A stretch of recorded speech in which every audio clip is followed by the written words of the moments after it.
Waterman, and Mr. Perry, the son of the one Ambassador Nick Perry. Ladies and gentlemen, you know that she mentioned to you the importance of our bodegas. They were termed as front-line workers because during COVID, most places were closed, but you could have gotten your stuff in the bodegas. The Yemenis Merchants Association give back so much. I mean, I am so indebted to this organization, the Yemenis Merchants Association, and its founder, co-founder, Dr. Debbie Almontezer, will say something to you at this time. Thank you so much, Reverend Williams. Assalamu alaikum. Peace and greetings, my sisters and brothers. It is an honor and a privilege to be here with all of you on this very day where we together as a community are stamping out gun violence. As many of you know, yesterday was the start of Wear Orange. Wear Orange all over the country, an initiative that has been around for several years, all over the country from June 3rd through June 5th.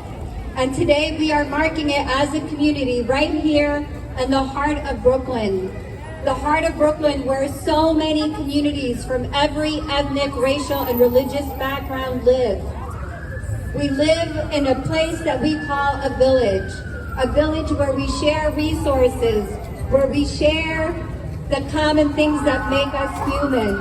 And so I bring you greetings from the Yemeni American Merchants Association, which is a nonprofit organization founded 4 years ago after the Muslim ban, where we actually shut down 1,000 bodegas, and we had the largest rally in Brooklyn Borough Hall to say we refuse to be shut out of a system that we all call home, a country that we all call home, these United States of America. And after that bodega strike, we organized and we founded this organization. And this organization is not just about our bodega owners and our merchants, it's about community. Without all of our neighbors and the neighborhoods that we serve, we would not be able to do the work that we do. And so we are working very hard to make the bodega a place of positive change, where we are giving back to our neighbors, making sure that our neighbors are fed, making sure that our neighbors are well taken care of and feel safe and respected in their communities. But the only way that we could do this, my brothers and sisters, is when we do this together, when we come together. And I love how the Assemblywoman said it beautifully. It's not about me or I, it's about we and us. And that is what we must walk away with today from my message and the message of all of us who are speaking, that it takes a village, it takes community to come together. And when we are united and working together to stamp out hate, to stamp out violence, we will have those communities, the beloved communities that we seek, that are safe, that are welcoming, that are inviting, that will help our children grow up and prosper and be the things that they wish to be. And the only way that we could do that, my sisters and brothers, is we continue to come out and we have one voice for peace and solidarity and respect and dignity for all people. So I thank you all for coming today, for joining us. This was wonderful. It is not the end, but just the beginning of how much more we as a community have to do. And so consider us at the Yemeni American Merchants Association a partner in this. As long as we can have the breadth and organize and mobilize our members, we will be there. And I am really honored and humbled that one of our families who lost a family member to violence is here with us, the Ahmed al-Mulaiki family.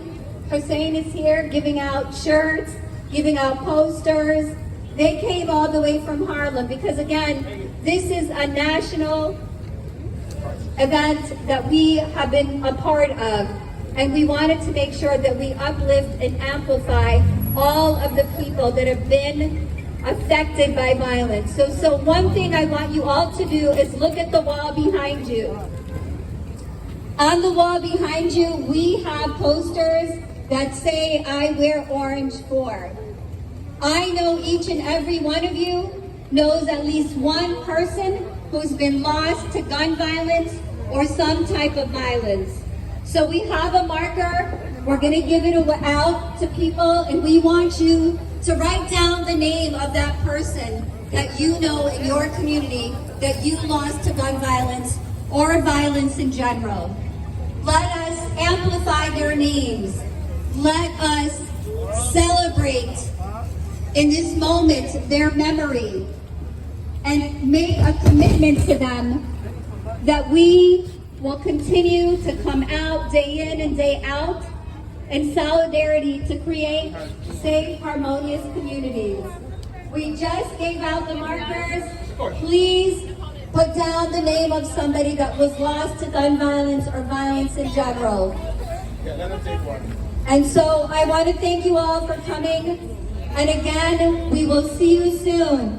It is not the end, it is just the beginning for all of us to stand in solidarity and make sure that our communities feel safe and respected everywhere. Thank you. Thank you. Thank you very much, Dr. Debbie. I would like to recognize our Executive Secretary for the 70th Precinct Interfaith Clergy Council. And that is none other than Florencia Chang Adeda. Florencia, would you like to say briefly something to say on behalf of our president? Thank you. Good evening, everyone. On behalf of the president of the 70th Interfaith Police Precinct Interfaith Clergy Council and the founder of said 70th Precinct Interfaith Clergy Council and the rest of the members, I just thank everyone for coming out. We were out there the night when the young man at the bodega was slain.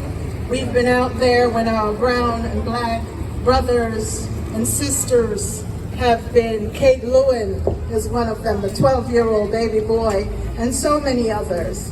And we're not just doing this just for show. It needs to stop. It's time. We need a moratorium. We need to live safely, going to church, shopping, eating, just living in peace. Please, if you know something, say something.